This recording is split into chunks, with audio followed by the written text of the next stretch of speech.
Powered by the Montana Television Network. The Q2 530 News starts right now in high definition. December 7th, 1941, a date which will live in infamy. America pauses to remember this day 77 years ago when the U.S. naval fleet was attacked by Japanese fighter planes at Pearl Harbor, Hawaii. The attack killed 2,403 Americans and plunged the United States into World War II. Good evening, everyone. Thanks for joining us tonight. I'm Jeanelle Slade. And I'm Jay Cohn. At the Yellowstone National Cemetery today, a special Pearl Harbor ceremony at noon. Flags were raised, names were remembered, veterans were honored. Today's ceremony is salute and honor to all World War II veterans, especially those who are buried at the Laurel Cemetery. The names of some 200 veterans were also read out loud in remembrance. The attack on Pearl Harbor left Americans shocked and saddened and hastened the U.S. entry into war. There aren't many people left who were alive and remember that day, and even fewer who were there and survived it. Our Russ Riesinger talked to one Montana veteran who witnessed it all firsthand.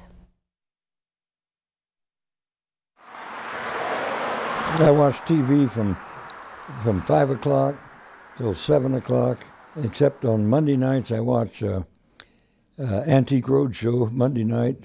By 9 o'clock I'm working on the computer. I do that till 10, then I go to bed. I'm going to go up and get the picture.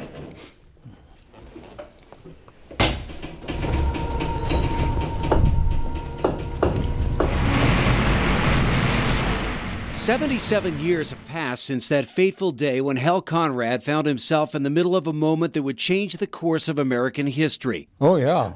Oh, it was a great surprise. Surprised the hell out of me.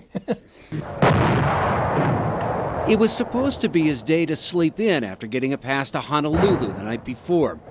5 o'clock in the morning, they shook me awake and charged of quarters. It was shaking me. He says, the guy's supposed to guard the water tower from 6 to noon. Is sick. You're going to have to take his place. A couple of hours later, looking out at Pearl Harbor, Conrad noticed silver airplanes he thought were U.S. Navy planes training. They weren't. I watched the first plane drop his bomb, and I thought it was a dummy until it disappeared behind the trees along the fence line between me and Pearl. And black smoke started rolling up, and concussion started rumbling through, and I knew it wasn't a dummy. I grabbed my field phone, called the CP, and I says, the Japs are bombing the hell out of Pearl Harbor. And the guy says, you're still drunk. So then about that time, I was ready to hang up. And I heard this, sounded like a chair crashing. This voice comes on the phone, somebody shooting me. I said, that's what the hell I'm trying to tell you. And I hung up and went back to walking my beat. The Japanese attack on Pearl Harbor had begun. Before it was over, 18 U.S. ships were sunk or damaged, almost 200 U.S. aircraft destroyed, 2,403 men killed. As the onslaught continued, Conrad came under fire by the passing Japanese planes. Every time everyone that went by there had a backseat gunner, grinning like a Cheshire cat, pop off a few rounds at me. I found out later there were 40 of those planes. I think every one of them took a shot at me and everyone missed. Later, he would find out that the barracks where he would have been sleeping had he not been called into duty that morning had been hit, many of his friends killed. It's a good thing I had to go on duty when I wasn't supposed to. Otherwise you would have been in there. Yeah, I would have been there, yes. I was planning to sleep in because it was the first morning I'd had a chance to sleep in.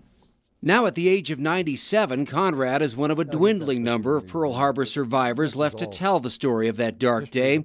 When asked why it's important that Americans remember Pearl Harbor, he gives an answer you might not expect. Because that was a surprise attack that shouldn't have happened. December 7th, 1941, a date which will live in infamy. Apparently, Roosevelt knew about it, but he'd promised Churchill we'd get in the war. And he knew if he let the Japs hit us, Congress would declare war immediately. Whether that's true or not has been the subject of debate, but the attack on Pearl Harbor will go down in history as the impetus for America's entry into the Second World War, a war the U.S. would help win, thanks in part to guys like Hal Conrad. We wound up living through it, but I've had heck of a good life ever since. I can't complain. I can't even complain about that down there because I've survived. It's been my life ever since. I got to do everything I wanted to do. In Lewistown, I'm Russ Riesiger. Yeah, that's what we used to call our go-to-hell hat. MTN News. Thanks, Russ. Now, it's not clear how many Pearl Harbor survivors are still alive, but 2 years ago, the number was thought to be no more than 2,500. Hal Conrad, as you just saw, is doing very well. He told us that he still drives. In fact, he passed his driver's license test at the age of 97, he says, without having to wear his glasses. Thanks for sharing your story, Hal. In other news tonight, we already know that this year's Montana's U.S. Senate race was the most expensive in state history. And now we can report the final tab by the candidates and outside groups. The spending totals more than $63 million. Democratic Senator Jon Tester and Republican challenger Matt Rosendale filed their final campaign finance reports this week. Tester, who defeated Rosendale, outspent him almost 4-to-1, $22.4 million to Rosendale's $5.4 million. Tester also ended the campaign with as much as $700,000 still in his campaign account. But when you consider the spending by outside groups, it was Rosendale with the advantage. 46 outside groups report they spent nearly $38 million additional dollars on the race. More than $22 million of those dollars spent on behalf of Rosendale or against Tester. The remainder was spent on behalf of Tester. All told, the campaigns and outside groups spent about $125 for every vote cast in the race. A bill to give added protections to Native American women appears to have bipartisan buy-in in Congress. Savannah's Act passed in the U.S. Senate unanimously late Thursday. Introduced by North Dakota Senator Heidi Heitkamp, Savannah's Act was named in memory of Savannah LaFontaine Graywind. She was abducted and killed in Fargo, North Dakota. This new measure requires the Department of Justice to update online data to include a new field for a victim's tribal information. Senator Jon Tester, one of the co-sponsors, said everyone in Congress needs to work together to end violence toward Native American women. Senator Steve Daines, who also voted for Savannah's Act, is sponsoring additional legislation that gives even more protections for Native Americans. That act, Savannah's Act, now heads over to the U.S. House. 2 employees of a Montana tribal Head Start program admit they stole more than $200,000 from the education program. 44-year-old Patrick Calf-Boss Ribs Jr. and 51-year-old Teresa Calf-Boss Ribs, who worked for the Blackfeet Tribe's Head Start program in Browning, admitted in federal court they stole the money by claiming it as overtime pay.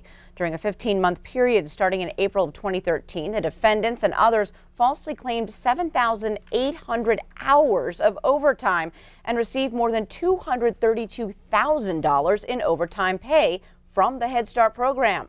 According to federal prosecutors, the Blackfeet Tribe operates the Head Start program with funding from the U.S. Department of Health and Human Services. Head Start provides early childhood education and other services for low-income children and their families. Sentencing is set for March 14th. Each defendant faces a maximum of 20 years in prison and a $250,000 fine. On to the weather scene tonight. Bob, we're seeing a little improvement in our temperatures. And that's good news for the holiday stroll tonight. Yeah, that's going on tonight. Let me show you. We put together a little forecast for you. And as you can see, at 5 o'clock when it started, it's 35 degrees. And so we had clear skies. Winds are out of the southwest at 18 miles per hour. Now, at 6 o'clock tonight, it'll go down to about 28 degrees and 26 at 8 p.m. Clear skies both times. And by 9 p.m. when thing wraps up, it'll be 26 degrees. But here's the problem. Look at the winds out of the southwest, about 18 to 20 miles per hour. That'll give you wind chill factors that'll feel like in the single digits as we get into those colder temperatures. We'll have the rest of your forecast coming up in a few more minutes. All right, thanks, Bob. Well, can you hear me now? It's not a secret that some areas of Billings have a spotty cell phone service. So coming before City Council in January is a proposal to build yet another cell tower. But this tower, all to be disguised as a tree. Council members will consider a proposal to install a faux pine tree cell phone tower near Rocky Mountain College. The tower would be 50 feet tall and would be located at 13th Street West, which is currently where the Presbyterian Church sits, right adjacent to Poly Drive. Now, the planning staff of the city said the tower could solve some cell coverage and capacity issues for the Rocky Mountain College area. Now, the proposed tower is not the first of its kind in the area. Back in July, the City Council approved a similar tower on the 2500 block of Shiloh Road, and there's also another similar structure at Hole 3 at the Yellowstone Country Club. A public hearing to hear feedback on this proposed tower is now set for the 14th of January. Coming up on tonight's 5:30 News, move over, Rudolph. A fuzzier friend is taking on the face of Christmas this weekend. We'll take a look. And a bit later in sports tonight, Scott updates the football coaching search up at Rocky Mountain College, and also hears from Carroll's new head coach who was introduced today. You're watching MTN News with Jay Cohn and Jeanelle Slade. Storm Tracker weather with Bob McGuire. And sports with Scott Green. This is the 5:30 News on Q2, Montana's news leader.